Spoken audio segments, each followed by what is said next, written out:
हाय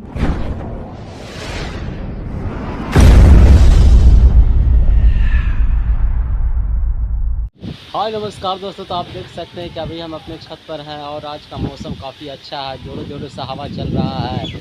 तो आज हम एक वीडियो बना रहे हैं अपने छत पर। आप देख सकते हैं कि काफ़ी ज़ोर से पेड़ हिल रहे हैं और ये इसका नज़ारा है क्या एकदम। देखिए ये बड़ा पीपल का पेड़ है और वो काफ़ी ज़ोर से झूम रहा है।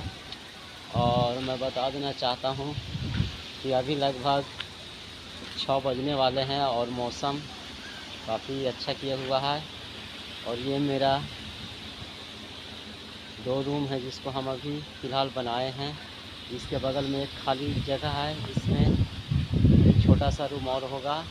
उसी में हम अभी वीडियो को सेटअप लगाएंगे जब पूरा रूम बन जाएगा तो।